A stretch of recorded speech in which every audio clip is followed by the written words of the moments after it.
What happens when you take a beach blanket bingo style island adventure, add in an evil organization that feels like a rejected James Bond villain, assemble an absurdly random collection of supposed heroes, and then, for the climax, add in some kaiju monsters? Well, you get the first of many deliciously goofy Godzilla movies, of course. Strap yourselves in, ladies and gentlemen, because today we've got terrorists, slave girls, a safecracker, a nuclear bomb, and a giant lobster. That's right, we're going to talk about EBIRAH, Horror of the Deep!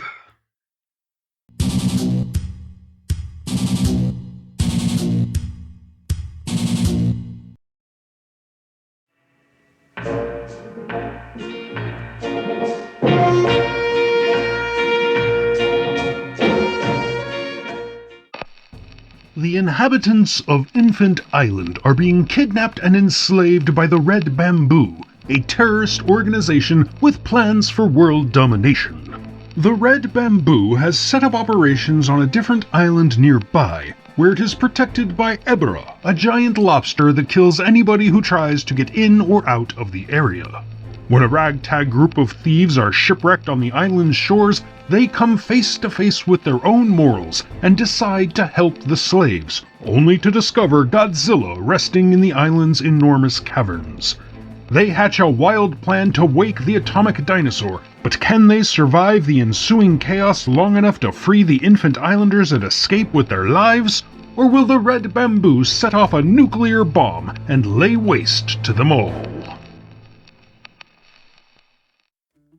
Despite being one of Japan's highest earners of 1965, Invasion of Astro Monster underperformed the high expectations set by its predecessors in Toho's Godzilla franchise.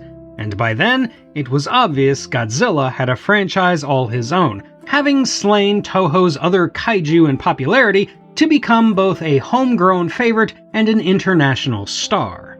However, the guys running Toho were starting to worry that a change in direction was needed to prevent increasingly diminishing returns. So, they pivoted away from Godzilla and back to King Kong. They still had 2 more years on a licensing agreement for the big ape with RKO that had already produced King Kong vs. Godzilla, and they had been approached by Videocraft International, an animation production company out of New York that had just hit it big with their television special Rudolph the Red-Nosed Reindeer. Videocraft International would, in 1968, become better known by the name Rankin-Bass Productions, which is what I'm going to continue to refer to it as from now on. Rankin-Bass had already struck a deal with the Japanese animation studio Toei to begin production on the King Kong show, set to premiere in the autumn of 1966. And knowing about Toho's deal with RKO, the bigwigs at Rankin-Bass thought it might be neat for the Godzilla studio to make a King Kong movie to coincide with it. Toho liked the idea, and so the job of creating a new King Kong movie went to writer Shinichi Sekizawa, a veteran tokusatsu screenwriter who had penned the likes of Battle in Outer Space, Mothra, and most importantly, King Kong vs. Godzilla, along with all the other Godzilla films made after the first 2. Originally titled Operation Robinson Crusoe King Kong vs. EBIRAH, it was rejected by Rankin-Bass for not being faithful to the spirit of their upcoming cartoon. Now, as an aside, the Toho movie Rankin-Bass did eventually approve of was King Kong Escapes, and you have to wonder how that movie was any more or less quote-unquote faithful than King Kong vs. EBIRAH would have been. Toho, though, still thought that Sekizawa's script was good and worthy of producing, so on a budget of 120 million yen, moderately less than the budget for Astro Monster, the studio tapped Jun Fukuda to direct. The director of Rodan and the popular Young Guy series, along with the Japanese James Bond parody Iron Finger, Fukuda had proven up to the challenge, even if his name didn't hold as much weight as Ishiro Honda's. However, according to Fukuda, by the time he got the job, King Kong had already been swapped out for another giant creature, and that creature was Godzilla.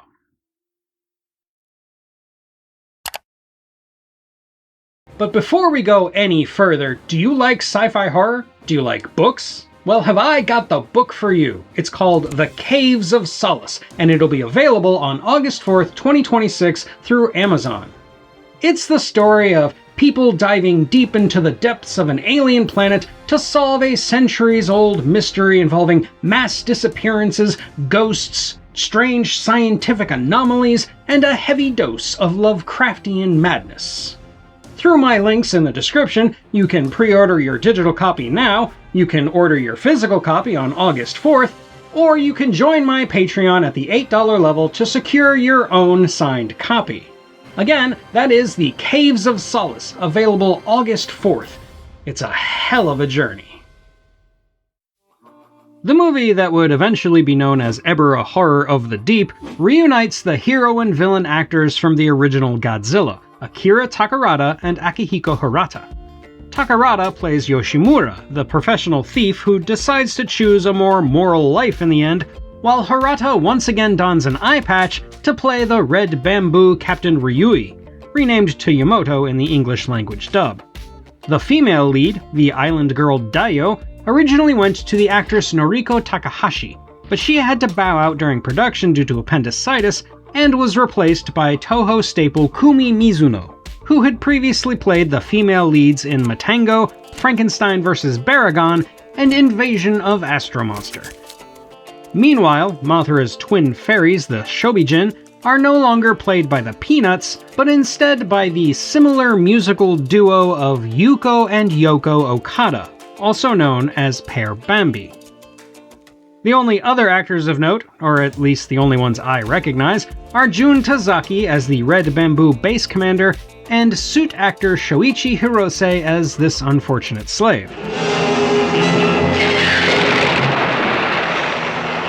And speaking of suit actors, Haruo Nakajima once again dons the Godzilla suit, while EBIRAH is played by Hiroshi Sakita.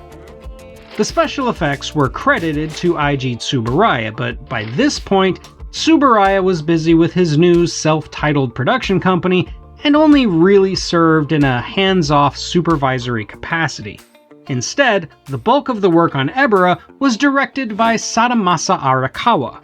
Due to the tighter budget, a lot of older suits and models were repurposed. For example, the giant condor that attacks Godzilla, the Daikondoru, was a remodeled Rodan model, while the Godzilla suit was the Daisenso Goji suit from Astro Monster, albeit with a different head in many scenes due to the fact that the original head was being used by Tsuburaya for an episode of Ultraman. Incidentally, when Godzilla scratches his nose in this scene, that's a nod to Fukuda's Young Guy movies. The EBIRAH suit was built in two halves, an upper half for Sakita to perform in when the creature is partially underwater, and a lower half that could be attached whenever the beast is seen in full. For the scenes in which Godzilla and EBIRAH fight completely beneath the surface, some shots were faked by filming in slow motion through glass, while others were done for real, with the suit actors forced to wear breathing equipment and endure the frigid cold. Nakajima, ever the trooper, didn't complain about it at the time, but he would later say that it was one of his least comfortable performances. Which is saying a lot considering he had his genitals badly burned when his suit caught fire during Varan the Unbelievable.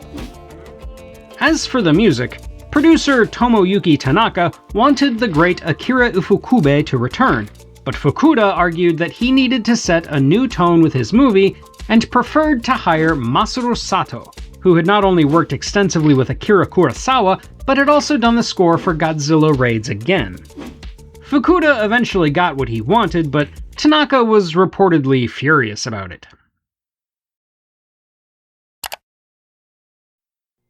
EBIRAH Horror of the Deep, or as it was known at the time, Godzilla EBIRAH Mothra Great Duel in the South Seas, released in December of 1966 in Japan, where it was paired on a double bill with the romantic comedy This Is Youth. It's tough to nail down exactly how well it did, but with some estimates giving a domestic box office gross of around 300 million yen, combined with its reduced budget, EBIRAH was certainly more profitable for Toho than Invasion of Astro Monster had been. In America, EBIRAH didn't get a theatrical release, but instead went straight to television in 1968, under the title Godzilla vs. the Sea Monster. The movie has a mixed legacy among fans, no doubt because it is seen as a major tonal shift away from the serious Godzilla of a decade earlier. Godzilla movies had already been getting more and more family-friendly, which is the reason Ishiro Honda cited for walking away from them, but with its rockabilly soundtrack, whimsical plot, colorful sets, and island setting, EBIRAH is seen as the moment Godzilla went all in on silliness, a lot of which can be blamed on the fact that the part of Godzilla was originally written for King Kong, which is evidenced by his being powered by electricity, his apparent fascination with a human female, and his overall sleepiness throughout the film. And I get it. Godzilla doesn't even appear on screen until the 30-minute mark where he's unconscious, and he doesn't wake up and do anything until nearly an hour in, which is crazy considering the movie is only an hour and a half long. The first act feels incredibly aimless and haphazard. There's a guy looking for his lost brother who goes to a dance contest to get a boat, only to wind up befriending two of the dance contestants who convince him to steal a boat from somebody who it turns out had already stolen it, and then they wind up on this mysterious island with a giant lobster and inexplicable weather events guarding it, where they find a bunch of bad guys with a nuclear bomb using slave labor to make a chemical that can control the aforementioned giant lobster. Oh, and then there's Mothra for some reason, who, like Godzilla, is asleep for nearly the whole movie. I've had fever dreams that are less random than that. And when Godzilla does finally get going, it feels more like he's going through the motions, fighting EBIRAH because, well, just because. And then he attacks the red bamboo base, not because they are using nuclear power, but because he feels like it, I guess? Then, at the very end, the writers try to shoo in some unearned character development and make some half-baked anti-nuclear message that doesn't feel thematically relevant. Well, anyway, maybe I'll go straight from now on. Or? So, given all that, you probably think I'm going to slam this movie. But, I have to admit, I actually kinda love it.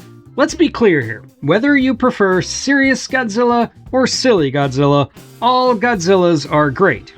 Except for the giant iguana, but we don't need to talk about that. And this movie wins me over every time I watch it. Sure, it's cartoonish as all get out. Remember, it started life as a movie tie-in to a literal cartoon show, and sure, there's not a lot of Godzilla in this Godzilla movie, but it's just straight up fun. Like I said in my Independence Day review, sometimes all a movie is trying to do is entertain you, and if it does, that's all that matters.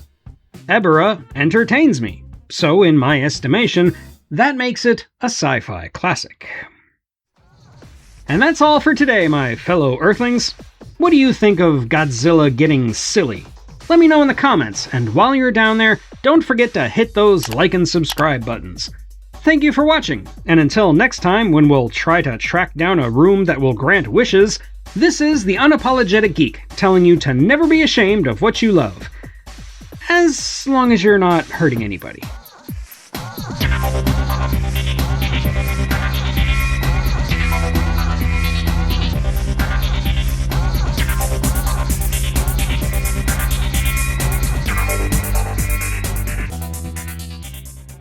You see?